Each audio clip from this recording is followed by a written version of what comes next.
पंथी गीत, पंथी गीत छत्तीसगढ़ के लोक गीतों का बहुत प्रमुख गीत भी है। और ये क्या है, ये नृत्य भी है।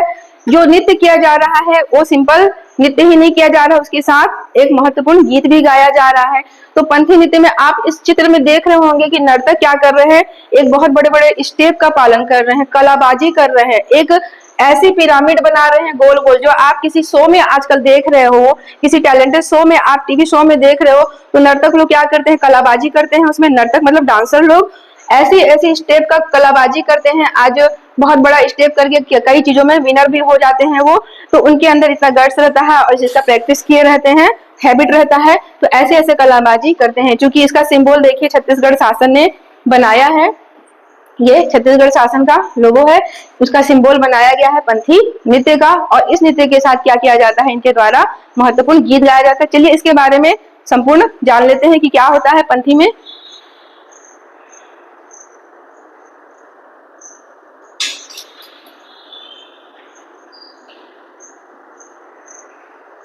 देखिए हम क्या देख रहे हैं, पंथी गीत देख रहे हैं। पंथी नृत्य की अगर बात की जाए तो सेम आंसर इसका भी यही होगा। अगर आपको पंथी नृत्य के बारे में लिखना हो तो यही आंसर होगा, और पंथी गीत के बारे में लिखना हो तो भी यही आंसर होगा। तो हम यहाँ पर लोक गीतों का सीरियल पढ़ रहे हैं, लोक गीतों की बारी बारी से अध्ययन कर रहे हैं कि लोक गीतों में क्या क्या चीज आ रहे हैं और कौन कौन सी महत्वपूर्ण बातें, क्योंकि ये सब सारे पोर्शन बहुत इंपॉर्टेंट है। प्रश्न पूछने वालों का ये सब इंपॉर्टेंट सेक्शन होता है, नहीं छूटता है एक भी क्वेश्चन यहाँ से, तो यहाँ पर आना है और बनना भी चाहिए। तो हम देख रहे हैं सबसे पहले पंथी गीत।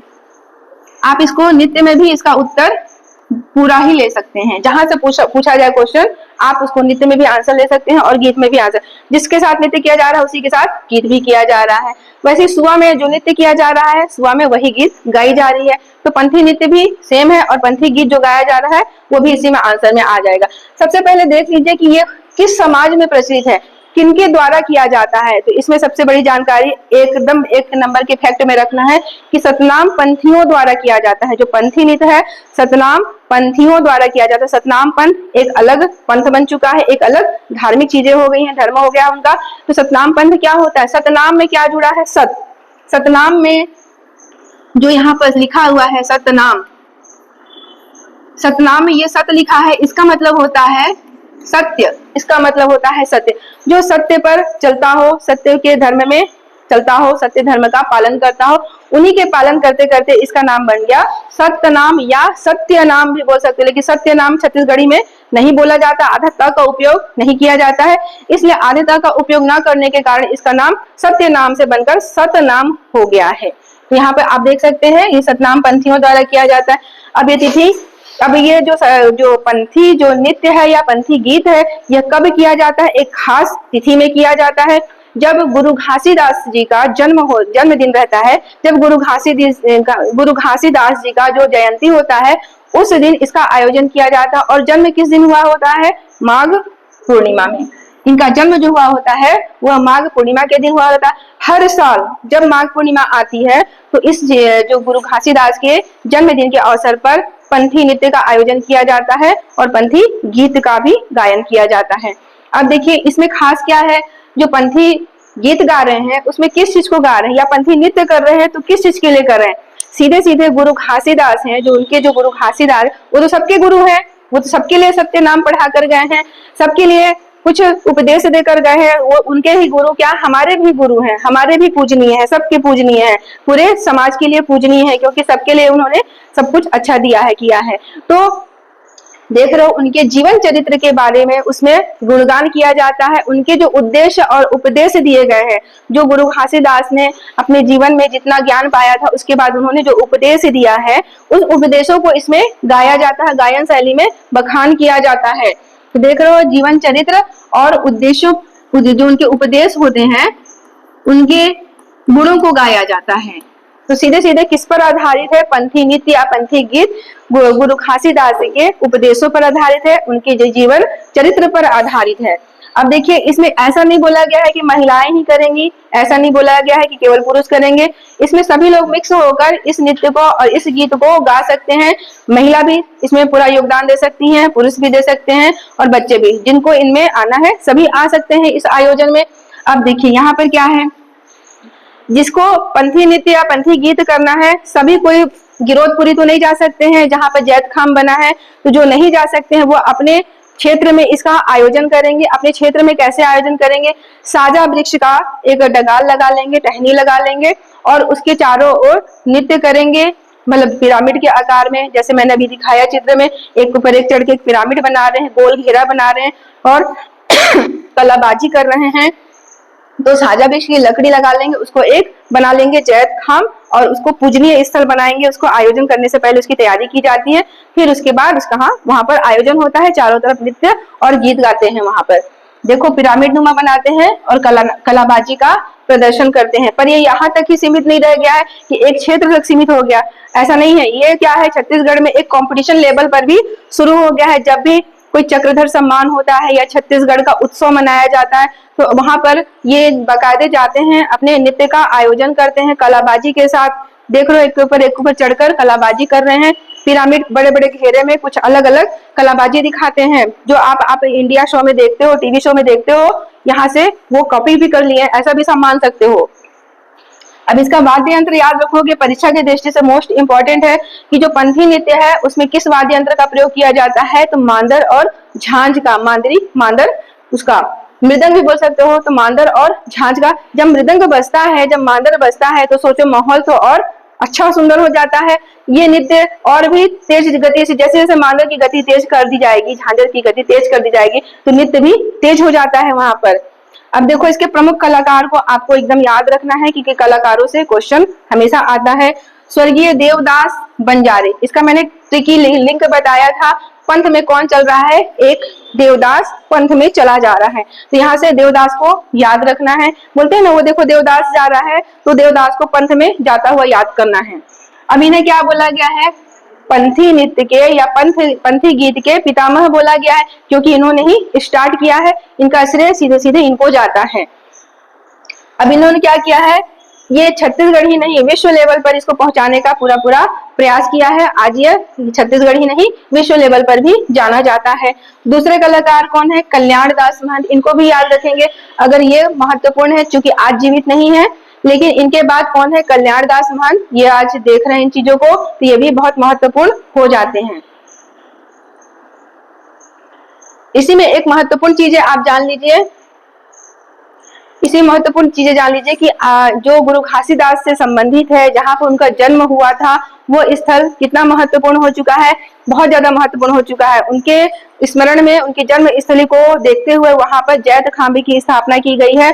इतना ऊंचा जैत खाम्ब बनाया गया है कि वो कुतुब मीनार से भी ऊंचा है। ये एक बार क्वेश्चन में आ चुका है कि जैत खाम्ब जो गिरोधपुरी में है उसकी ऊंचाई कितनी है, तो 77 मीटर, देख रहे हो 77 मीटर की उसकी ऊंचाई है। मतलब जो कुतुब मीनार है उसकी मैंने ऊंचाई यहाँ पर बताई है कि 72.5 मीटर किसकी है, कुतुब मीनार की ऊंचाई है। उससे भी ऊंचा क्या हो जा रहा है, जो बलौदा बाजार के गिरोधपुरी में है उसकी ऊंचाई जैत खाम्बी की 77 किलोमीटर हो जा रही है, उससे भी ऊंचा बनाया गया। मतलब ये देश में भी बहुत महत्वपूर्ण योगदान रखता है। तो यहाँ पर देख रहे हो आप कि इसकी उपाधि कुतुब मीनार से भी ऊंची मानी जाती है, इसलिए इसको इतना महत्वपूर्ण स्थान दिया गया है क्योंकि यहाँ पर जो गुरु घासीदास है उनका जन्म हुआ था।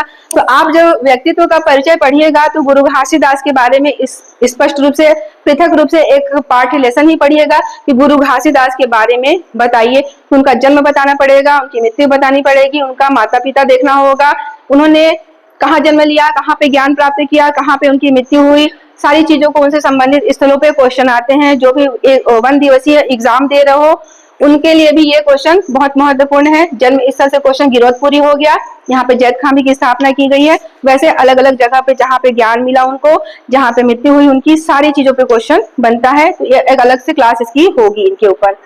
देखिए यहाँ पे पंथी नृत्य का एक कलाबाजी करता हुआ देख रहे हो। आज ऐसी चीजें कहाँ पर टीवी शो में अपनाई जाती हैं, देखते हो कोई प्रोग्राम में कि बहुत द्रुत गति से और मतलब पूरे शरीर का मोड़ धोड़ करके मतलब यहाँ पे कार्य किया जाता है जो भी नृत्य में है, तो यह यहीं से अपनाया गया है, मान के चलो।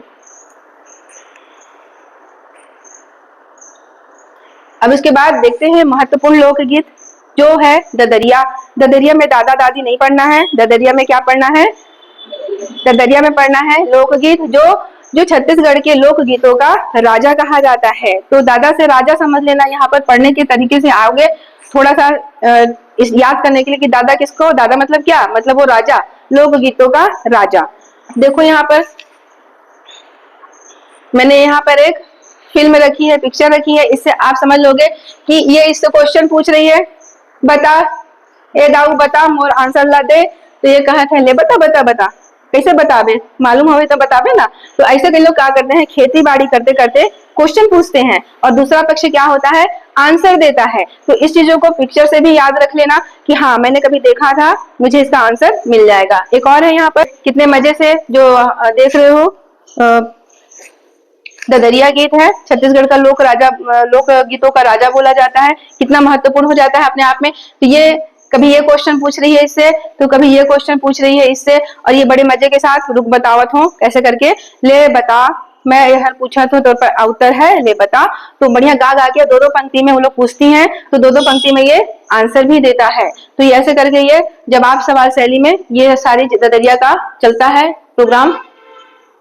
देखिए ददरिया को देख रहे हैं, ददरिया मोस्ट इंपॉर्टेंट हो जाता है क्योंकि पहले ही नंबर पे क्वेश्चन आ चुका है कि लोकगीतों का राजा किसे कहा जाता है, लोकगीतों का राजा किसे कहा जाता है। ये पहले जो पंक्ति में है आपका लिखा हुआ, ये क्वेश्चन में आ चुका है कि लोकगीतों का राजा खालिस्तान किसे कहा जाता है। तो आंसर हो जाएगा ददरिया। ददरिया मोस्ट इंपॉर्टेंट होता है। इसे श्रम गीत भी कहा जाता है। श्रम गीत क्यों कहा जाता है, क्योंकि खेती बाड़ी के समय किया जाता है और परिश्रम करते हुए क्या किया जाता है। सोचो इतने कठिन काम में भी ये इंजॉय के साथ अपना खेती कर रहे हैं, रोपा हो रहा है, जो भी कृषि कार्य कर रहे हैं, खेती भी कर रहे हैं, प्लस क्या हो रहा है, मनोरंजन भी कर रहे हैं। तो कोई काम खुशी से करिए तो वो आसान हो जाता है। तो इस श्रम कार्य को करते हुए भी वो मनोरंजन कर रहे हैं, तो वहां पर क्या होता है, चीजें अच्छी हो जाती हैं। तो यह इसे श्रम गीत भी बोला जाता है। तो क्वेश्चन आए कि श्रम गीत किस लोक गीतों को बोला जाता है, तो ददरिया को बोला जाता है। इसे प्रेम गीत भी बोला जाता है। प्रेम गीत क्यों बोला जाता है कि दो ग्रुप होते हैं, एक महिला ग्रुप या युवती ग्रुप सब शामिल होते हैं और दूसरा ग्रुप कौन होता है, पुरुष ग्रुप या लड़कों का ग्रुप रहता है। तो इसमें प्रश्नात्मक शैली में उसको मजाक करके भी पूछा जाता है या प्रेम भरे शब्दों से भी पूछा जाता है, अगला व्यक्ति आंसर देता है इसमें। तो एक प्रकार से यह प्रेम गीत है या श्रृंगार से संबंधित समझ लो, श्रृंगार रस से संबंधित गीत है। प्रणय गीत कैसे है, क्योंकि एक दूसरे से प्रेम की बातें की जा रही हैं, प्रणय की बातें की जा रही हैं, इसलिए यह प्रणय गीत है। आपको क्वेश्चन इन चारों चीजों में पूछा जाए तो आप इसको सही सही बताना कि लोकगीतों का राजा तो अब एक बार में जान गए हो, ददरिया होता है। सम गीत का कौन सा गीत होता है, ददरिया होता है। प्रेम गीत छत्तीसगढ़ का कौन सा होता है, ददरिया होता है। ऑप्शन के ऊपर भी जान रहना है ना, ये होना चाहिए ऑप्शन में। और उसके बाद प्रणय गीत कौन सा होता है, तो ये ददरिया होता है। अब देखिए इसकी मैंने शैली बता दी थी, प्रश्नात्मक शैली अर्थात प्रश्न उत्तर की शैली होती है। एक पक्ष प्रश्न पूछ रहा है, दूसरा जो पक्ष होता है वो उसका जवाब दे रहा है, यानी कि प्रश्नात्मक शैली या जवाब सवाल शैली है, जवाब सवाल शैली है। आप इसको दोनों तीनों रूपों को ऐड करके लिखे रहेंगे। क्वेश्चन प्रश्नात्मक पूछ सकता है, प्रश्नात्मक शैली का कौन सा लोकगीत होता है, या फिर जवाब सवाल शैली का कौन सा गीत होता है, दोनों में ही आपको उत्तर एक ही देना है। इसका समय कब होता है, वर्षा ऋतु के समय। अभी देखिए जो समय चल रहा है, बारिश प्रारंभ हो चुकी है, कुछ समय के बाद वर्षा ऋतु तगड़े हो जाएंगे। तो वर्षा ऋतु के समय, सावन के समय इस गीत को गाया जाता है और जहां पर फसल की बुआई स्टार्ट होती है, यहाँ पर फसल बुआई का समय होता है। और यहाँ पर क्या मैंने बताया था कि जो ये गीत गाती हैं वो दो दो पंक्तियों में गाते हैं। दो पंक्तियों में महिला पक्ष ने पूछा सवाल, तो दो पंक्तियों में पुरुष पक्ष ने दिया उत्तर। यहाँ पर ऐसे हो जाता है। इसके कलाकार को याद रखेंगे, शेख हुसैन। इसके कलाकार महत्वपूर्ण कौन हो जाते हैं, शेख हुसैन हो जाते हैं। ददरिया गीत के कलाकार जो महत्वपूर्ण है, उनका कलाकार का नाम है शेख हुसैन। अच्छा चलो ददरिया है, ददरिया में क्या हो रहा है, हंसी मजाक हो रही है, तो हंसी मजाक से हुसैन को याद रख लो, हंसी मजाक से हुसैन को याद रख लो। ददरिया में हंसी हो रही है तो हंसी से हुसैन को याद रखना जरूरी है। पढ़ लेना ही नहीं महत्वपूर्ण होता है, चीजों को याद करना भी महत्वपूर्ण होता है। अब ये जो है शेख हुसैन, इसे छत्तीसगढ़ का मोहम्मद रफी की उपाधि प्राप्त है। छत्तीसगढ़ का मोहम्मद रफी किसे कहा जाता है, तो शेख हुसैन को कहा जाता है। इनके साथ एक फैक्ट और भी हो गया है। अब देखिए इन्हें ददरिया का जनक या ददरिया का पितामह कहा जाता है। जो इंपॉर्टेंट होते हैं वो शुरू से होते हैं इंपॉर्टेंट। तो शुरू से इन्होंने ददरिया का उत्थान किया है, तो ददरिया का उत्थान करने के चलते इनको ददरिया का पितामह या ददरिया का जनक कहा जाता है। अब इसके और कलाकार को याद रखेंगे, ये कलाकार तो बहुत इंपॉर्टेंट हो जाते हैं। लक्ष्मण मस्तूरिया, देखो कई गीतों में आते हैं ये, तो लक्ष्मण मस्तूरिया को ददरिया में याद रख लेना। लक्ष्मण जी क्या बोलते हैं राम जी को? दादा दादा दादा करते रहते हैं ना, तात बोलते थे ना पहले में, तो तात माने दादा ही तो होता, दादा माने बड़ा भाई, तो इस तरह से याद रख लेना कि लक्ष्मण मस्तूरिया हमेशा दादा बोलते थे। तो अब दूसरा है दिलीप सडंगी, दिलीप सडंगी को भी याद रखना है, मोस्ट इंपॉर्टेंट है इनका नाम। केदार यादव, और ये देखिए तीनों को फिर से एक बार कर लीजिए। लक्ष्मण मस्तूरिया, आप यहाँ पर शेख हुसैन को तो याद रखेंगे ही रखेंगे क्योंकि ये ददरिया के पितामह हैं। उसके बाद लक्ष्मण मस्तूरिया को याद रखेंगे, दिलीप सडंगी को और केदार यादव को याद रखेंगे। इसलिए याद रखना है कि कलाकारों से क्वेश्चन आ रहा है। आप देखोगे वहां पर चक्रधर समारोह, वो भी बहुत इंपॉर्टेंट हो जाता है। जब समारोह की क्लास चलेगी तो मैं उसमें सारे समारोह को अलग से बताऊंगी, क्योंकि हम यहाँ पर विषय वाइज चल रहे हैं कि किस विषय में क्या आ रहा है, चित्र बितर करके नहीं पढ़ रहे हैं, एक साथ कई चीजों को उसी सब्जेक्ट के अंदर पढ़ रहे हैं। अब देखो यहाँ पर ददरिया है, तो ये बैगा, चूंकि ददरिया अधिकतर जनजातियों में किया जाता है, लोकगीत में आता है, मतलब पूरे छत्तीसगढ़ समाज में प्रचलित है। लेकिन बैगा में कुछ खास बातें हैं, जो खास बातें होती हैं वो परीक्षा के दृष्टि से इंपॉर्टेंट होता है। बैगा जनजाति में क्या किया जाता है कि इस ददरिया गीत के साथ साथ वो नृत्य भी करते हैं। बाकी में नृत्य नहीं हो रहा है, लेकिन बैगा जनजाति में ददरिया के साथ साथ नृत्य भी कर रहे हैं। तो यहाँ पर बैगा जनजाति इंपॉर्टेंट हो जाता है, तो इसको याद करके रखना है। ये आपके लिए आईएमपी हो जाता है कि बैगा जनजाति इस लोकगीत को गाते हुए, ददरिया गीत को गाते हुए नृत्य भी करती है। तो ये फैक्ट है यहाँ पर।